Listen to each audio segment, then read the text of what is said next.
그다음 5과 특수지 사방공사. 이 특수지 사방공사는 먼저 산불 피해지 보건공사가 있습니다. 산불 피해지 보건공사. 잘 나오진 않아요. 먼저 대형 산불, 한 건의 산불로 피해 면적이 30헥타르 이상인 곳으로 확산된 산불 또는 24시간 이상 지속되고 화산의 길이가 화세, 연소 물질의 양을 고려하여 진화가 어려울 것으로 판단되는 산불. 발생 원인 뭐가 제일 많았어요? 입산자 실화가 제일 많았죠. 네. 보건 대책 읽어보십시오. 그냥 안 나오니까.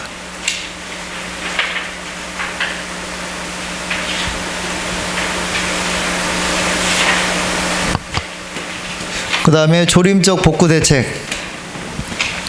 이제 산불은 보통 침엽수에는 약하고 화렵수는 강해요. 그래서 침엽수, 소나무는 약하겠죠. 이게 화렵수 림이 더 크고,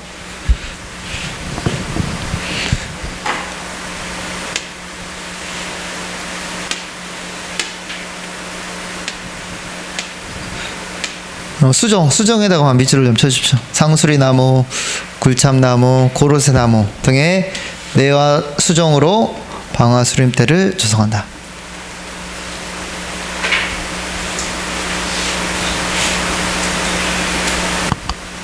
사후관리도 그냥 넘어가겠습니다. 폐탄 폐석지 보건공사. 이제 채광석이죠. 채광석 한 곳 또 복원해야 되는데 이것도 뭐 시험에 나온 적이 없어요.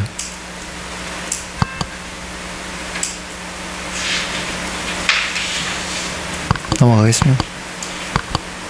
해안사방이 이제 시험에 많이 나와요. 해안사방. 요게. 먼저 해안사방. 해안사방의 해안사방은 해안 지역에서 불어오는 바람에 의한 모래날림 현상, 조풍, 해수에 의한 피해를 방지하고 이를 보호하기 위한 사구 조정 공법과 사지 조림 공법으로 나누어 설명할 수 있다. 사구 조정 공법은 인공적으로 앞모래 언덕을 만들어 모래 이동을 막고, 사지 조림 공법은 뒤쪽에 모래 언덕을 정리하여 해안림을 조성하는 데 있다. 여기 보시면 사구 조성 공법하고 사지 조림 공법 있죠. 두 가지 밑줄을 좀 쳐주십시오. 이 사구 조성 공법은 뭐냐면 모래 언덕을 세우는 거예요. 모래 언덕. 그 다음에 사지 조림 공법은 그 모래에다가 나무를 심는 게 사지 조림 공법이 되겠습니다. 그 두 가지로 구분이 되겠습니다. 그리고 해안 사방의 분류는 크게 두 가지가 있습니다. 해안 방제림 조성 사업. 나무 심는 거죠. 뭐 해일이나 풍랑, 모래 날림의 염분, 쓰나미에 대한 피해를 감수하기 위해서 보통 바닷가 마을 앞에 해송 많이 심어져 있잖아요. 그게 해안 방제림. 해안 침식 방지 사업. 파도 등에 의한 해안 침식을 방지하기, 복구하기 위해 시행한다. 모래 언덕의 구분 세 가지가 있습니다. 치 올린 모래 언덕 밑줄을 쳐주시고, 설상사구 밑줄을 쳐주시고, 반월사구 밑줄을 쳐주십시오. 먼저 치 올린 모래 언덕은 뭐냐면, 이 바다에 있는 파도가 계속 치면서 그 앞에 모래가 쌓이잖아요. 그게 치 올린 모래 언덕이라고 생각하시면 돼요. 그래서 바다로부터 가장 가까운 곳에 위치한 모래 언덕, 치 올린 모래 언덕. 개념을 아셔야 됩니다. 치 올린 모래 언덕이 뭔가. 파도에 의해서 모래가 쌓인 것, 치 올린 모래 언덕. 두 번째로 설상사구가 있어요. 설상사구. 이 설상사구는 뭐냐면, 이 치 올린 모래 언덕에 모래가 쌓였잖아요. 그럼 바람이 계속 불면 모래가 날립니다. 모래가 날리다가 장애물이 있으면 장애물 앞뒤로 모래가 쌓이겠죠. 그게 설상사구라고 생각하시면 돼요. 설상사구. 치 올린 모래 언덕에서 바람이 계속 부는데 그 바람에 의해서 장애물이 만나면 그 장애물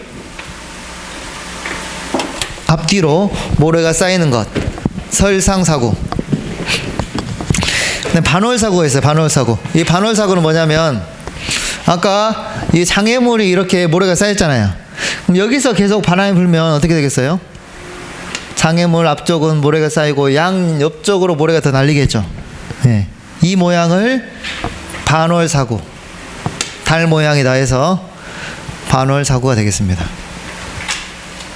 그래서 순서는 치올림 모래언덕, 설상사고, 반월사고 순서가 되겠습니다. 사고 조성 공법은 10분 쉬었다가 다 끝났네요. 이제 10분 쉬었다가 할 수 있도록 하겠습니다. 그리고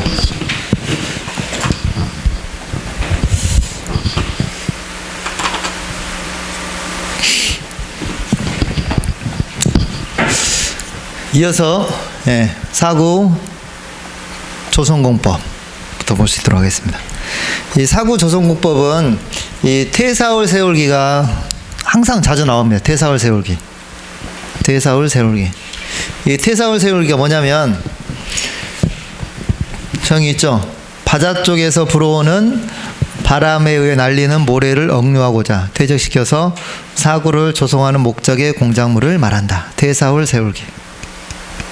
보시면 이런 식으로 바닷가에서 나오는 모래를 쌓기 위해서 하는 공작물, 퇴사울 세울기.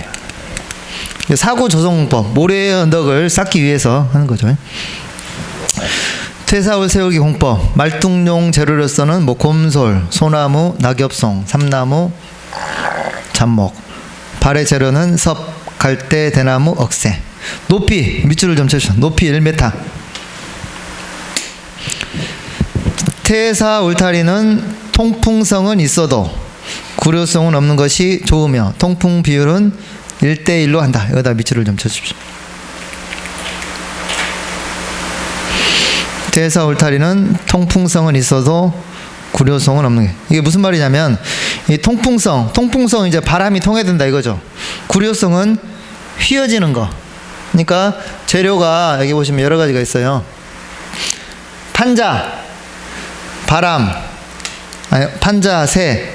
지금 섭이 있는데 판자는 통풍성도 없고 휘어지지도 않잖아요. 그러니까 앞에 쌓이고, 그 다음에 새 같은 경우는 통풍성도 있고 구려성도 있으니까 뒤에 쌓이고, 요 섭은 이제 나무 판자를 이렇게 엮어서 만든 거. 통풍성도 있고 구려성은 없죠. 그래서 앞뒤로 쌓인 거. 요게 제일 좋다 이거죠. 앞모래 언덕과 주사구의 배치. 바다로 있으면 앞모래 언덕, 주사구 자연석으로 형성된다.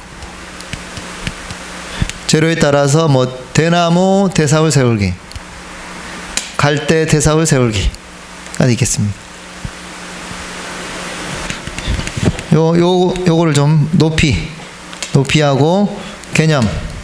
그러니까 바닷가 제일 가까운 쪽에 세우는 게 퇴사울 세울기라고 생각하시면 되겠어요.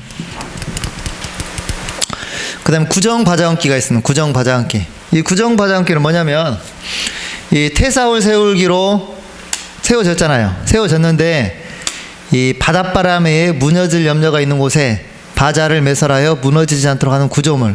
그러니까 이 퇴사울 세울기를 세웠는데 좀 바람에 의해서 무너지기 쉬운 곳이 있어요. 거기다가 좀 보강 공사를 한다. 그 정 의미로 생각하시면 되겠습니다. 구정바자얹기. 위치, 바닷바람에 의해 무너질 우려가 있는 장소, 발의 재료. 인공성토공사, 그냥 인공적으로 모래 언덕을 쌓는 거죠. 모래덮기, 파도막이. 넘어가시면 되겠습니다. 넘어가시고, 그 다음에 사지조림공법이 있습니다. 사지조림공법. 이 사지조림공법은 먼저 정사울 세울기 있어요. 정사울 세울기. 이것도 시험에 잘 나옵니다. 이 정사울 세울기는 뭐냐면 퇴사 울타리가 전방의 모래를 고정할 목적으로라면 정사울 세울기는 후방의 모래를 고정하면서 식생의 생육에 알맞은 환경을 제공하기 위한 공법이다. 요 후방의 모래 고정, 요 밑줄을 좀 쳐주십시오. 후방의 모래 고정. 모래 날림을 방지하기 위한 모래 덮기 공법과 사초 심기 공법을 병행하여 실시한다. 요건 없죠? 있어요? 좀 밑줄을 좀 쳐주십시오. 그럼. 그러니까 이 정사울 세울기는 뭐냐면 두 가지 목적이 있는데, 후방의 모래, 아까 퇴사울 세울기는 전방의 모래를 고정하는데 후방의 모래를 고정하면서 그거에다가 이제 나무를 심어주는 거예요. 그거에다가 모래 고정하면서 두 가지, 후방 모래 고정하고 나무 심어주는 거. 그래서 모래 덮기 공법과 사초 심기 공법을 병행하여 실시한다. 높이 및 크기, 높이는 1에서 1.2m 밑줄을 쳐주시고 20cm 정도 모래 땅에 박아 빗물 등이 땅속으로 침투할 수 있도록 해야 한다. 밑줄을 좀 쳐주십시오. 20cm 깊이 정도 박아야 된다 이거죠. 이것도 마찬가지로 좀 정사울 세울기 중 뭐 잘못된 것은 해서 수치를 조금씩 바꿔요. 수치 이게 30으로 한다거나, 그래서 수치를 좀 외워주시면 돼요. 높이는 1에서 1.2, 20cm 깊이. 시공 효과를 크게 하기 위해서는 정사각형이나 직사각형으로 구획하고 섭 세우기, 집 세우기, 갈대 세우기 공법 등이 있다. 구획의 크기는 한 변의 길이가 7에서 15, 밑줄을 좀 쳐주십시오. 7에서 15m. 정사각형이나 직사각형으로 하는 것이 일반적이다. 정사울 세울기 설치 후 내부 헥타르당 10,000본, 밑줄을 쳐주십시오. 10,000본 을 식재한다. 이제 낮은 정사울 세울기죠. 끝났어요. 다시 한번, 여기 이제 시험에 잘 나오니까 퇴사울 세울기부터. 높이는 1m, 통풍 비율은 1:1. 그 다음에 정사울 세울기는 높이는 1.0에서 2.0, 20cm 깊이, 길이는 7에서 15m, 헥타르당 10,000본. 네, 이렇게 외워두시면 되겠습니다. 네? 이거 없어요? 아, 그 옛날 교재라 제가 써놨어. 그거 좀 적어주십시오. 적었습니까? 네. 요 낮은 정사울 세울기, 낮게 한다 이거죠. 네. 그 다음에 나무 심기. 수종 구비 조건, 또 좀 밑줄을 좀 쳐주십시오. 아무래도 해안 사지에다가 조림을 하기 때문에 여러 가지 제약점이 많죠. 병충해에 강해야 되고, 생활 환경이나 풍치의 보전, 창출에 적합해야 되고, 온도의 급격한 변화에도 잘 견뎌야 되고, 모래니까 아무래도 양분이 좀 적겠죠. 그래서 양분과 수분에 대한 요구가 적어야 되고, 모래 날림, 조풍, 한풍의 피해도 잘 견뎌야 되고, 바닷가니까 바람도 세게 불죠. 저항이 강해야 되고, 물표력이 좋고 낙엽, 낙지 등에 의하여 지력을 증진시킬 수 있을 것. 모래니까 아무래도 척박하니까 낙엽이 떨어져서 지력을 증진시킬 수 있는 그런 수종이 돼야 되겠습니다. 대표 수종으로 뭐 여러 가지가 있는데, 해송을 많이 심잖아요. 해송, 곰솔. 식재 방법. 산지사방보다 대묘를 사용하며 객토는 부시토 같은 비옥한 흙을 사용한다. 또한 수분의 증발이나 토양, 양료를 공급하기 위해 집, 녹비, 퇴비, 울타리 재료의 남은 부유물을 함께 넣고, 식재 본수는 해당 지역의 수종, 지역, 기상 조건 등을 고려하여 결정하지만 일반적으로 10,000본, 헥타르당 10,000본을 조림한다. 식재 방법. 요 사초 심기 방법은 크게 세 가지가 있어요. 사초, 다발 심기, 줄 심기, 망 심기. 요 밑줄을 좀 쳐주십시오. 사초. 사초라고 하는 것은 풀로 그냥 이해하시면 될 것 같아요. 그래서 다발 심기는 사초를 4에서 8포기씩, 여기 한번 나와주세요. 4에서 8포기 밑줄을 좀 쳐주십시오. 줄 심기, 망 심기. 어죠 이제 끝났네요. 네, 제가 집필한 산림기사 필답 책을 구입하는 방법을 설명해 드릴 수 있도록 하겠습니다. 먼저 네이버 창에서요, 쇼핑을 클릭을 합니다. 쇼핑 클릭을 하시고 이 검색창에다가 산림기술사를 검색을 해 주시고요. 여기 보시면 이제 제가 푸른 잎사귀 원장 제가 쓴 책이 있는데 클릭해 주시고요. 여기 보시면 제 네이버 스토어 푸른 잎사귀를 클릭을 해 줍니다. 그러면 여기에 있는 전체 상품이 나오는데, 여기 보시면 이 산림산업기사 필답 교재와 산림산업기사 작업형 교재가 있습니다. 이걸 클릭 후 결제를 해서 구매할 수 있습니다. 이상으로 마치겠습니다. 감사합니다.